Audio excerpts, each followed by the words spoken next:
The Inspiring Story of Abraham Lincoln. Introduction. Hello, and welcome to this English listening and learning channel. Today we will listen to the true and powerful life story of a man who started with nothing and became one of the greatest leaders in history. Yes, his name is Abraham Lincoln. He was poor, self-taught, and honest. He became the President of the United States and helped to end slavery. In this video, you will learn his early life, his struggles and failures, his rise to success, his deep beliefs and hard decisions, and how his life still inspires millions today. On the inspiring biography of Abraham Lincoln, it is written in simple English, specially for English learners who are practicing listening and understanding. This video includes storytelling, repetition of key phrases, vocabulary highlights, and motivational moments. Perfect for you. Let's begin. Chapter 1. A Log Cabin Boy. The Humble Beginnings of Abraham Lincoln. More than 200 years ago, to the year 1809, in the middle of the woods of Kentucky, in a cold and quiet part of America, a baby was born inside a tiny wooden cabin. His name was Abraham Lincoln. Yes, the same man who would one day become President of the United States was born in a house with no electricity, no running water, and no floor, just hard dirt. The house was so small, only one room. There was a fireplace, a few chairs, and a wooden bed. The family was very poor. Abraham's father, Thomas Lincoln, was a simple farmer. He worked with his hands, cutting trees, planting crops, building fences. His mother, Nancy Hanks Lincoln, was kind and gentle. She loved her children deeply. She taught Abraham to be honest, to help others, and to read the Bible. They did not have much, but they had love and a little hope. Abraham's early childhood. Little Abraham had a curious mind. He asked questions like, why is the sky so high? How do trees grow? Why do people fight? Even as a young boy, he liked to think, wonder, and learn. But there was one big problem. There were no schools nearby. He could only go to school for a few weeks each year, sometimes just 2 or 3 months. That's it. So how did he learn? He read everything he could find, and that wasn't much. Only a few books in the house. Some of the books he read over and over were the Bible, Aesop's Fables, Robinson Crusoe, Pilgrim's Progress. He would sit by the fireplace, holding a book in his hands, and read for hours, even when it was dark. Sometimes he would write letters and numbers on the wooden wall using charcoal from the fire. I want to learn, he would say. I will teach myself. Even when his hands were tired from working on the farm, he still read. Even when there was no candle, he still read. A deep loss. But when Abraham was only 9 years old, something very sad happened. His mother, Nancy, became very sick. She could not be saved. And just a few days later, she died. It was a terrible moment.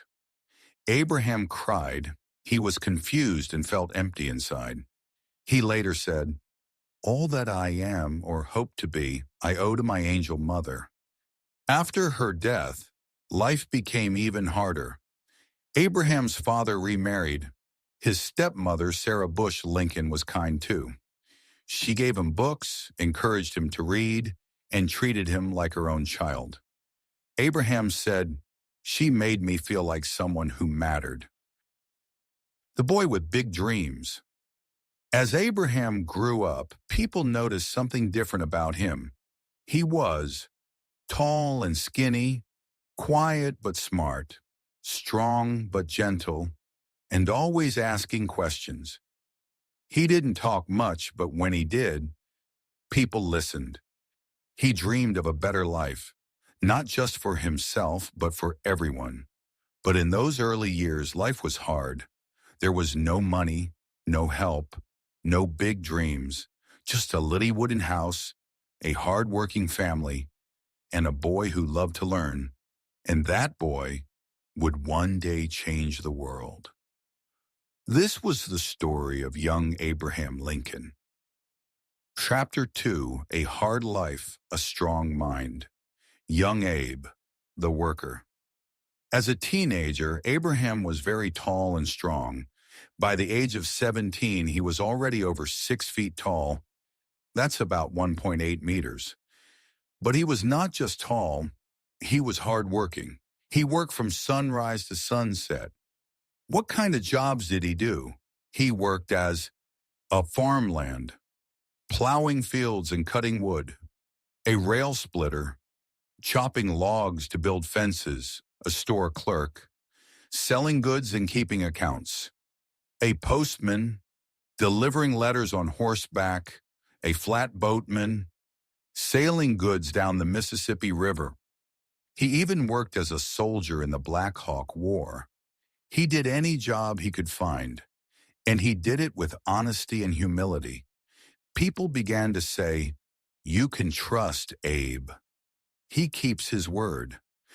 Why did people call him Honest Abe? One time he accidentally took a few extra pennies from a customer. When he realized it, he walked miles just to return the money.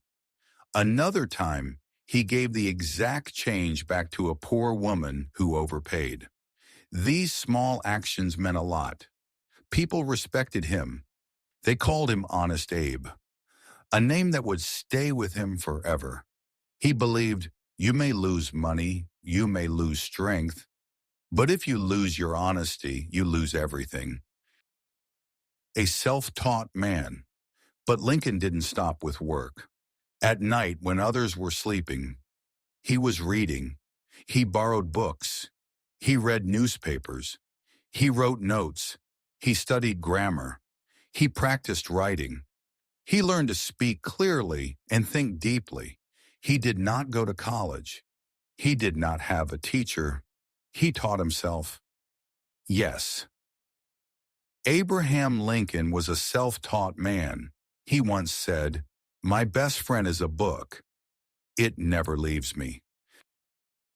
A new dream, becoming a lawyer. As he grew older, Abraham began to take interest in law. He wanted to understand justice, rights, and truth. He found old law books and started reading them every day, page after page, word after word. And finally, through his own effort, he became a licensed lawyer. No fancy school, no classroom, just one man and a strong desire to learn. He became a lawyer in Illinois where he helped many people, especially the poor, win justice in court. He was fair, humble, and always honest. "When I do good, I feel good," he said. "When I do bad, I feel bad. That's my religion." A man with a big heart. Abraham Lincoln loved to laugh.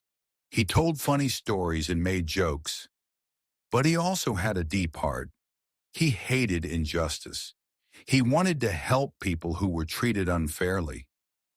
He believed that everyone deserved a chance, even if they were poor, uneducated, or different. He respected everyone. Even as a lawyer, he wore simple clothes. He lived in a small house. He walked to court, carrying his own books. He stayed true to his roots. He never forgot where he came from. That small wooden cabin in the woods.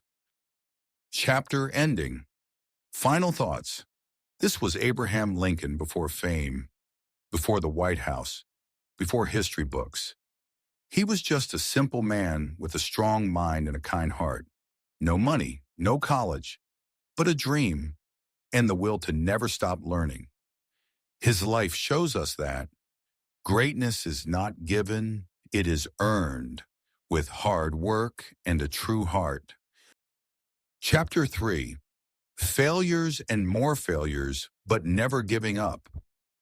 In the last chapter, we learned how Lincoln worked many jobs, how he studied by himself, and how he became a lawyer through his hard work and honesty. But now let's talk about something important, something that happens to all of us, something we are often afraid of. It's called failure.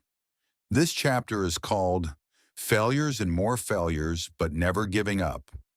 Because before he became president, Abraham Lincoln failed again and again and again.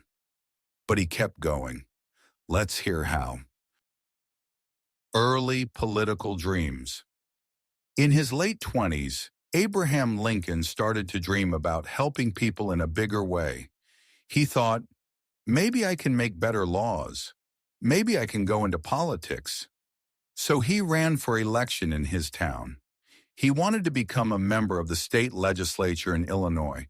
And guess what? He lost. He didn't win. People didn't vote for him. But did Lincoln give up? No. He stayed calm. He studied more. He talked to more people. And a few years later, he ran for election again. And this time, he won. He entered the Illinois House of Representatives and began his political journey. More setbacks, more losses. Now let's fast forward a bit. Lincoln became a respected speaker and lawyer. He had many friends. People liked his ideas. But when he tried to go higher in politics, he lost again. Here are just a few of his failures. In 1832, he lost his first local election. In 1838, he tried to become Speaker of the State House. He lost. In 1843, he tried to run for Congress. Again, he lost. In 1854, he ran for Senate. He lost again. In 1856, he wanted to become vice president, but he didn't even come close. In 1858, he ran for the U.S. Senate again and lost to a man named Stephen Douglas. That's more than 6 big political losses. Some people laughed at him. Some said he was too plain, too slow, or not smart enough. But Lincoln had something powerful. He had persistence. He believed, the path may be slow, but I will walk it. Every step brings me closer. Personal pain and loss. Lincoln didn't only face failure in politics.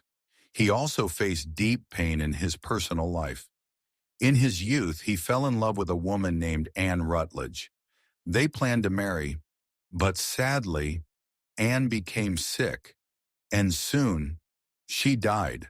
Lincoln was heartbroken. For months, he couldn't eat or sleep well. Some say he even thought about giving up on life. Later, when he married Mary Todd, their marriage was filled with stress and sadness. They had 4 children, but 3 of them died very young. Lincoln once said, "I am the most miserable man alive." He knew deep sadness.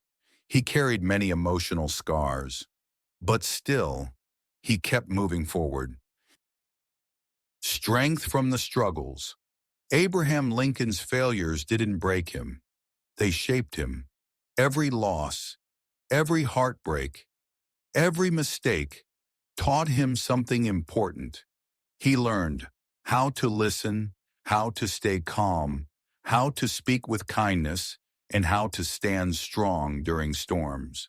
In fact, it was because of all those failures that he became ready for something greater. He once said, "My great concern is not whether you have failed, but whether you are content to fail." He meant it's okay to fall, but it's not okay to stop trying. Chapter 4. Becoming President. The Tall Man with a Tall Dream. We have already followed Abraham Lincoln through his childhood struggles, his hard-working youth, and his many, many failures. But now comes a new chapter, A chapter of hope, a chapter of courage, a chapter that would change not only his life, but the future of an entire nation. This is Chapter 4, Becoming President, the Tall Man with a Tall Dream. A divided country. The year was 1860. America was not peaceful. The country was divided. Half the country, the North, wanted to end slavery. They believed every person should be free. But the other half, the South, wanted to keep slavery, especially on farms and plantations. This fight between North and South grew bigger every year. There was fear. There was anger. Some people even talked about starting a war. A voice of reason. At this time, the people needed a leader, someone who could speak clearly, stand tall, and bring honesty and fairness. And people began to look at Abraham Lincoln. He was not rich. He had no famous family. He looked simple, tall, thin, with a big black hat and a kind face. But when he spoke, people listened. He said things like, "A house divided against itself cannot stand. If slavery is not wrong, then nothing is wrong."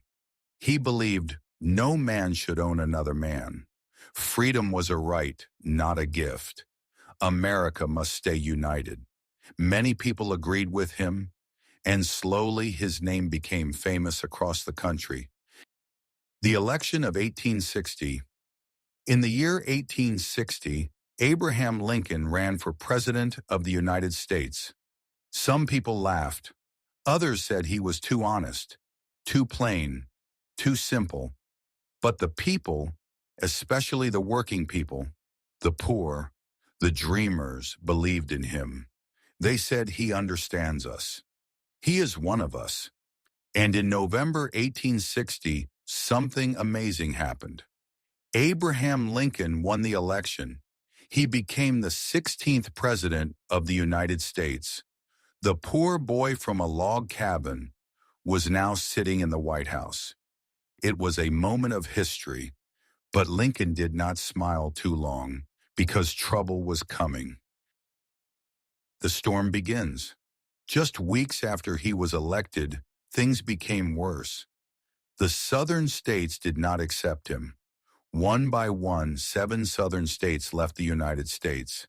They said, "We don't want Lincoln. We don't want freedom for slaves." They created their own government. Lincoln said, "I do not want war, but I must keep the country together." He stayed calm. He called for peace, but stood firm. Lincoln's promise. At his first inauguration speech, he told the people, "We are not enemies but friends. We must not be divided." But many didn't listen. And soon, the country would face its darkest days. The American Civil War was about to begin. But Lincoln was ready. He had failed before. He had suffered before. Now he would lead with honesty, heart, and hope. Abraham Lincoln had climbed a tall mountain, from a log cabin to the White House. But now, he stood at the edge of a storm. He had become president, but he would also have to become a war leader, a freedom fighter, and a healer of a broken nation. Real leaders are not born in comfort. They rise in the fire. Chapter 5. The Emancipation Proclamation. Freedom for all. In Chapter 4, Abraham Lincoln became President of the United States. But soon after he took office, the country fell into civil war, a war between the North and the South. This was not just a war about land. It was a war about freedom, about slavery, and about the future of the United States. Lincoln now had the most difficult job in the world: to save the country, lead a war, and protect human rights. This chapter is called The Emancipation Proclamation, Freedom for All. The war continues. The war between the North and South started in 1861. It was called the American Civil War. It lasted for 4 years. It was bloody and it was painful. Brothers fought brothers. Fathers lost sons. Cities burned and the people suffered. Lincoln was sad. He didn't want war, but he said, "This nation cannot survive half slave and half free." He believed all people, black or white, should live in freedom. A bold decision. In the middle of the war in 1863, Lincoln made a brave and historic decision. He wrote and signed a document. It was called the Emancipation Proclamation. From this day forward, it said, "All slaves in the southern states shall be free." Yes, with one signature, Lincoln gave freedom to more than 3 million enslaved people. The Emancipation Proclamation did not end slavery everywhere, but it was the first big step. It showed the world that America was changing, and it gave hope to millions. Why it was important. Many people celebrated. Former slaves danced, cried, and sang in the streets. One man said, "I never thought I'd live to see this day." Another said, "President Lincoln has broken my chains." But not everyone was happy. Some people in the South hated Lincoln more than ever. They called him a traitor. They said he had destroyed their way of life. Lincoln knew this might happen. He knew it was dangerous. But he believed, those who deny freedom to others do not deserve it themselves. He took the risk because he cared more about justice than being popular. The world watches. The Emancipation Proclamation was not just news in America, it was news around the world. Leaders in England, France, and other countries read the document. They saw that America was trying to fix its mistakes. They began to support the Union, the North, in the Civil War. Even slaves in other countries looked to Lincoln with hope. He had become a symbol of freedom everywhere. Chapter 6. The Gettysburg Address. A short speech, a big message. We have followed Abraham Lincoln through his childhood, his failures, his rise to president, and his brave Emancipation Proclamation that gave freedom to slaves. But now we come to a moment of deep sadness. This is Chapter 6. The Gettysburg Address. A short speech, a big message. The Battle of Gettysburg. In July 1863, the Civil War was at its worst.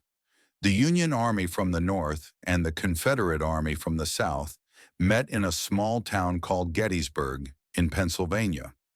They fought for 3 days. The battle was bloody, loud, and terrible.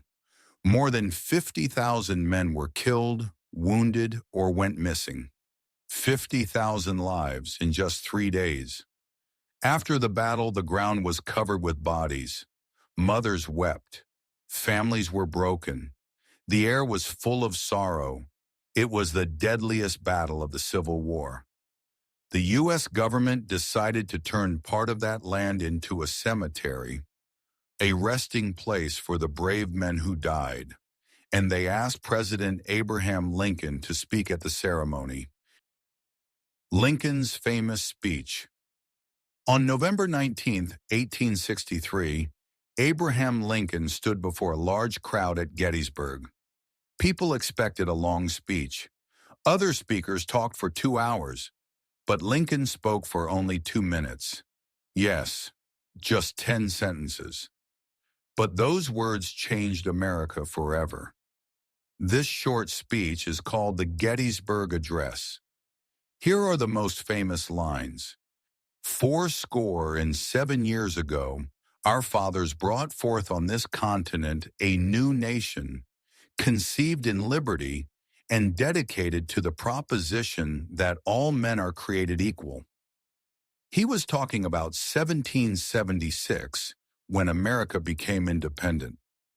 He reminded the people why they were fighting, that this nation under God shall have a new birth of freedom, and that government of the people by the people, for the people, shall not perish from the earth. Why it mattered. Lincoln's speech was sure, but it was powerful. He did not speak with anger. He did not speak of revenge. He spoke of unity, freedom, and hope. Some people didn't clap. Some didn't even understand it at the time. But soon people realized something. This speech was not just about a war. It was about the soul of America. It became one of the greatest speeches in world history. Even today, school children in the U.S. learn and recite it. Lincoln showed that words can be stronger than bullets. He said, "The world will little note, nor long remember what we say here." But he was wrong. The world did remember, and will remember forever.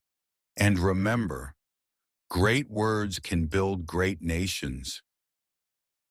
Chapter 7, The Final Days in His Legacy, A Leader Never Forgotten. Dear friends, we have walked through the incredible journey of a man, from a small log cabin to the White House. Now we come to the final chapter of Abraham Lincoln's life, a chapter filled with both victory and tragedy. This is Chapter 7, The Final Days in His Legacy, A Leader Never Forgotten. The end of the Civil War. By April 1865, the Civil War was coming to an end. After 4 long years, the North, the Union, had finally won. Lincoln had saved the country, and he had helped free millions of enslaved people. People were celebrating in the streets. They waved flags. They sang songs. There was joy and hope everywhere. Lincoln gave a short speech from the White House. He said, "The war is over. The Union is saved. Let us now rebuild the nation together." Lincoln had a new dream now, healing the country, bringing North and South together again, and giving equal rights to all Americans. A night at the theater. Just 5 days after the war ended, on April 14, 1865, Lincoln went to watch a play at Ford's Theater in Washington, D.C. He went with his wife, Mary Todd Lincoln. The play was called Our American Cousin. It was supposed to be a relaxing evening. A man named John Wilkes Booth, a Southern supporter who hated Lincoln, sneaked into the president's box and shot Abraham Lincoln in the head.